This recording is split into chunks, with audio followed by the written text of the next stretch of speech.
Gengs, kalian waktu dulu nih semasa SD terus mau ke SMP, itu kerjanya ngapain sih? Kalau gue zaman itu, ya kira-kira 5 tahun yang lalu kali ya.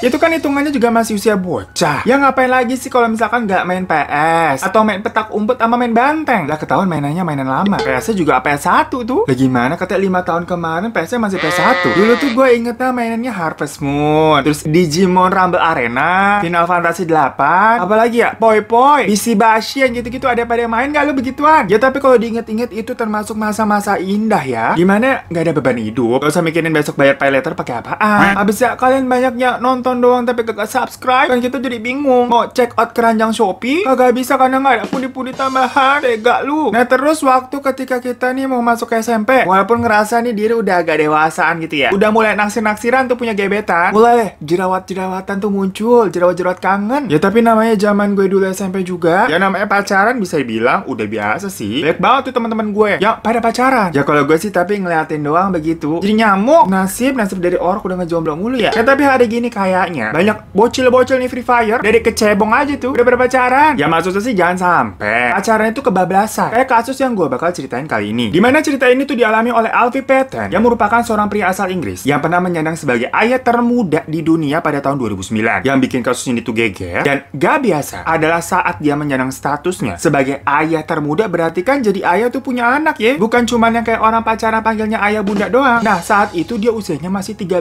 tahun gengs. Apa nggak dunia sudah gila begitu? Anak umur 13 tahun udah mantep-mantepan terus punya anak. Lah pipis aja belum lurus itu pasti. Celananya bau pesing, terus kalau pulang sekolah tuh bau matahari. Tapi ternyata di balik cerita ini dapat sebuah plot twist yang sebenarnya menyedihkan dan bisa mempengaruhi mentalnya si Alfie ini. Yang aduh jadi kacau banget, jadi disimak ya gengs. Karena waktu itu kan gue pernah membahas tentang ibu termuda di dunia yang sempat heboh juga dan miris tuh kasusnya. Nah kalau sekarang kita bahas deh yuk ayah termuda. Kita mulai dari backgroundnya si Alfie dulu nih. Jadi gini, pada tahun 2008 saat usianya menginjak 12 tahun, Alfie itu ceritanya lagi jalan-jalan, main-main aja nih di sekitar rumahnya tuh. Waktu itu kira-kira dia ini udah kelas 6 tapi udah mau lulus, dan saat sedang bermain, dia bertemu seorang perempuan bernama Chantal Stedman yang berusia 14 tahun. Jadi mereka berdua ini bedanya 2 tahun tuh. Nah Chantal ini memang merupakan tetangganya si Alfie. Jadi satu komplek lah, rumahnya deketan. Di situ mereka kenalan nih. Lalu Chantal sama Alfie ini kelihatan akur banget sampai mereka jadinya sering main bareng. Bahkan menurut beritanya, Alfie ini juga sering menginap di rumahnya Chantal, di mana mereka sering belajar dan ngerjain tugas bareng-bareng juga, walaupun beda umur ya. Jadi bisa dibilang saling support lah si Chantal ini karena lebih tua bisa ngajarin si Alfie. Lagian mereka toh jatuhnya juga satu sekolah nih, tapi beda tingkat kan. Si Alfie itu SD sedangkan Chantal itu SMP. Istilahnya kalau di sini misalkan kayak di Al-Azhar gitu kan, satu gedung ada SD, SMP,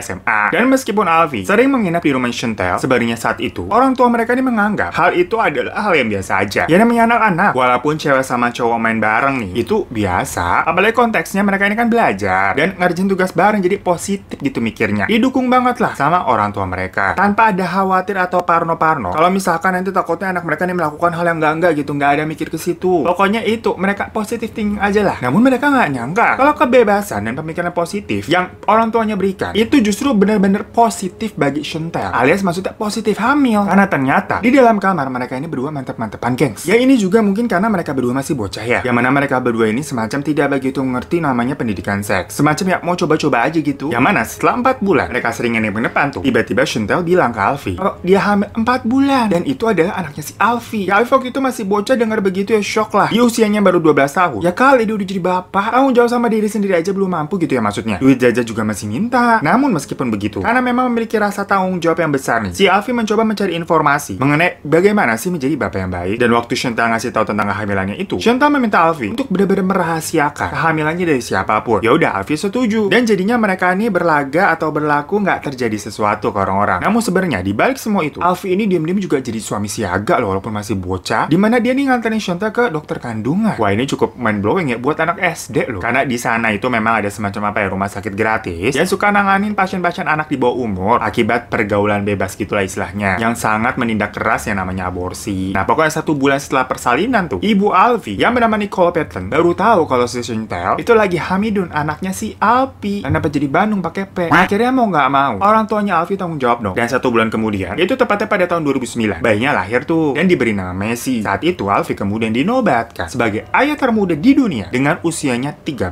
tahun. Namanya kemudian banyak muncul tuh di media-media pada geger dan semua orang jadi tahu tentang kelahirannya Messi. Abis itu menghujat si Alfie sebagai bapaknya. Banyak banget orang yang yang bilang dan ngejudge kalau si Alfie itu terjerumus pergaulan bebas dan lain-lain lah, namanya juga netizen, ini kayak film 2 garis biru begitu. Dan hal itu pastinya menjadi semacam pukulan batin dan psikisnya juga untuk si Alfie lah. Plus keluarganya juga malu, dan saking malunya ayah Alfie ini bahkan sering banget keluar kayak pakai topeng gitu, gengs. Nah, zaman dulu mah belum ngetren kita pakai masker ya, nggak kayak sekarang. Jadi kalau ada orang keluar pakai topeng atau pakai masker, itu kelihatannya nyentrik dan aneh. Dan sebenarnya pada saat itu usianya 13 tahun si Alfie ini nggak ngerti sama sekali tentang beratnya tanggung jawab menjadi ayah itu seperti apa. Harus nafkahin ina itu, aduh pusing. Pokoknya ini yang dia paham ketika anaknya si Messi ini lahir, dia gendongan tuh, dan dia ngerasanya seneng kayak main boneka-boneka gitu, main anak kecil. Sampai akhirnya ada hal berat yang muncul di mana keluarga Alfie ini ikut dikucilkan sama tetangga sekitarnya. Bahkan Alfie ini sendiri sering dibully di sekolahnya, dan gara-gara itu dia jadi sering bolos sekolah. Ketika itu Komisi Perlindungan Anak yang mengawasi Alfie ini itu bahkan menuntut orang tuanya Alfie karena dinilai tidak bisa mendidik dan mengawasi anak mereka dengan baik. Ya ibu Alfie jadinya stres banget lah, udahlah anaknya kena masalah begini, ditambah ada tuntutan dari Komisi Perlindungan Anak di Inggris itu. Sampai pada akhirnya si Alfie itu memutuskan untuk berhenti sekolah aja deh, karena nggak kuat lagi nih sama omongan orang-orang dan teman-temannya. Yang mana dia ini pokoknya sekarang mau fokus jagain anaknya aja. Dan habis itu dia ini juga mulai mencari pekerjaan juga, karena kan dia udah punya tanggung jawab nih sebagai ayah. Tapi kalian tau lah pekerjaan mana yang mau nerima anak umur 13 tahun yang jatuhnya masih di bawah umur. Kalau aja sampai ada yang mau nerima, yang ada itu perusahaan nanti bisa kena eksploitasi anak. Lagi pula si Alfie ini basicnya nggak punya skill apa-apaan lah, masih bocah. Ya kali misalkan cuma bisa punya modal skill main FF, dikira jadi atlet e-games lah. Bocah-bocah itu pada main Free Fire dibandingin ngasilin duit, jatuhnya lebih ke bongbong duit nggak sih? Itu top up 800.000, udah gitu ngambil uang orang tuanya lagi dimarahin tuh kasih di Indomaret. Lah jadi kesana-sana ya. Makanya gengs, pada akhirnya setelah keluar dari sekolah nih, Alfie nggak ada kegiatan sama sekali. Ya paling sehari-harinya dia cuma sibuk ngurusin si Messi, ngegame, terus sama main bola. Main bolanya juga sendirian aja itu di belakang rumah. Jadi si Alfie ini kecil-kecil udah jadi pengacara, pengangguran banyak acara. Nah abis itu baru beberapa minggu nih setelah si Messi lahir, keluarga Alfie ini kok tahu-tahu kayak merasa ada yang janggal nih sama kehamilan Chantel. Dimana keluarga Alfie mikir kalau sebenarnya posisi anaknya Alfie ini itu kan masih terlalu kecil ya, alias belum ahil balik, yang seharusnya belum bisa membuat seseorang itu hamil atau belum bisa membuahi lah spermanya. Cuman karena nih orang tuanya juga kagak paham ya kita nih, ya apa iya anak SD itu bisa membuat seseorang hamil. Akhirnya keluarga Alfie menginvestigasi lebih dalam mengenai kebenaran tersebut, dan ternyata bener aja gengs. Setelah dilakukan tes DNA, terbukti bahwa Alfie bukanlah ayah kandungnya Messi. Lalu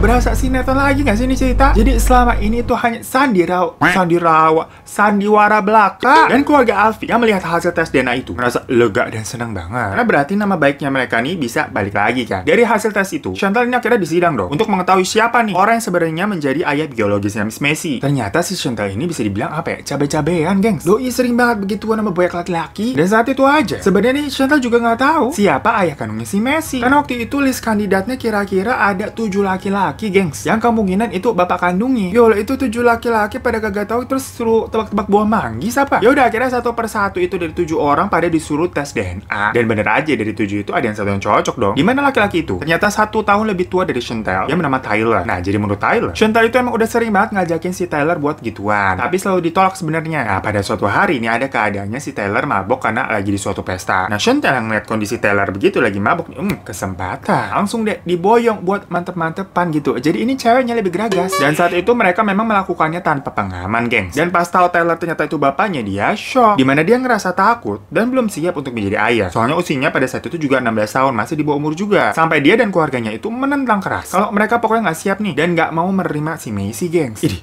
yang kayak gini-gini yang parah banget ya. Udah kayak kasus-kasus artis tuh di infotainment, kagak ngakuin anaknya. Nah lo siapa tuh yang begitu? Ya kalau udah berbuat begitu dikira itu anak bisa dimasukin ke perut lagi ya. Namun di sisi lain, fakta kalau si Messi ini bukan anaknya si Alfie, ternyata malah membuat kondisi batinnya Alfie itu terguncang gengs. Dia ngerasa dia kan udah sayang banget sama Messi, udah kayak anaknya sendiri, emang gak hanya anaknya, tapi ternyata semuanya hanya dunia tipu-tipu. Dan Alfie juga masih belum bisa menerima kenyataan kalau ternyata Chantal ini punya hubungan dengan banyak laki-laki selain dirinya. Dikiranya dia kan aku yang paling spesial gitu ya, tapi ternyata sudahlah, emang cewek-cewek suka pada begitu nih. Kesian kan si Alfie itu dari kecil udah jadi sad boy, ambiar banget udah nih ceritanya. Ya udah selama berhari-hari si Alfie nangis itu di kamar, ngurung diri, nggak mau makan. Dia pokoknya ngerasa dunia udah hancur, udah ambiar pokoknya. Masa depannya udah juga udah nggak jelas, udah putus sekolah dia sampai. Namun ternyata anak yang dia sayang nih, yang dikira anaknya sendiri, ternyata bukan anaknya. Ya sinetron anakku bukan anakku berarti nih ya. Ditambah cewek yang dia kenal ternyata sifatnya tidak dia kenal. Pokoknya dia stres lah. Ya namanya anak usia 13 tahun. Lu aja nih udah bangkotan, kalau putus juga udah galaunya kayak apaan tahu kan. Namun plot twistnya lagi nih gengs, diketahui kalau semua kejadian yang menghebohkan satu Inggris ini sebenarnya adalah settingan dari keluarga si Chantal. Dimana waktu Chantal ini hamil, sebenarnya keluarga udah tahu dan udah menginterogasi siapa nih ayah lu. Ayah lu masuk ayahnya anak si Chantal. Tapi kan tadi tuh si Chantal juga nggak tahu karena ada 7 laki-laki. Nah keluarga ini juga udah tahu nih list 7 laki-laki tersebut. Namun ketika keluarga Chantal ini ngeliat si Alfie itu sering bolak-balik tuh nginep di rumahnya Chantal buat belajar, mereka akhirnya memiliki ide untuk menjebak si Alfie untuk tanggung jawab sebagai bapaknya nanti. Nah tapi di situ mereka agak kecele atau lupa mungkin ya kalau si Alfie ini kan masih muda banget. Yang ternyata tadi tuh kira-kira kayaknya belum bisa membuahi seorang wanita. Dan yang ngasih info ke media-media kalau ternyata ada anak umur 13 tahun nih maksudnya si Alfie terus setelah menghamili seorang gadis dan punya anak, itu ya keluarga Chantal. Jadi mereka ini diwawancara dan undang sana sini untuk talk show. Abis itu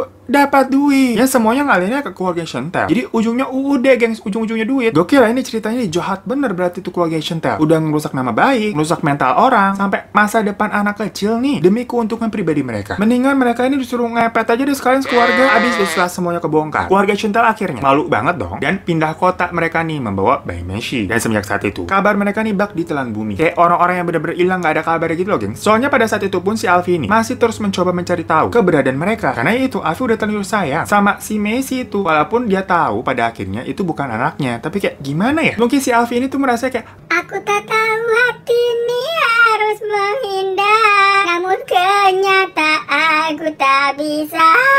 Maafkan aku terlanjur mencinta gitu. gimana? Suaranya mirip Tiara Andini kan ya? Dan setelah semua ini, Alfie itu jadi gampang depresi dan malah terjerumus. Jadi suka minum minuman alkohol, bahkan mengkonsumsi narkoba juga, gengs. Oh, jadi ancur cur kehidupannya. Meskipun banyak orang yang tahu sebenarnya kan dia ini ditipu nih. Cuman nama baiknya juga udah terlanjur kotor gitu. Sebab stigma ayah termuda sudah kayak bener-bener apa ya, melekat di jidatnya gitu. Coba aja kalian search namanya tuh Alfie Pattern. Pasti tetap aja banyak info yang muncul dimana menyebutkan kalau dia adalah ayah termuda tanpa membeberkan fakta. Akhir cerita plot twist yang seperti ini. Sampai diketahui Alfie ini juga pernah dihukum 24 bulan penjara gara-gara mencuri dan merusak fasilitas saat dia mabok-mabokan. Habis itu dia juga pernah membuat pesta narkoba. Tuh kan kacau ya. Kasian banget pokoknya hidupnya si Alfie nih, gengs. Dan semuanya gara-gara si Chantal tuh, si cabe sama keluarganya tuh yang impostor banget, ngerusak masa depan orang lain coba. Nah, walaupun ini ceritanya bukan kriminal atau horor, tapi sama-sama ngeri gak sih?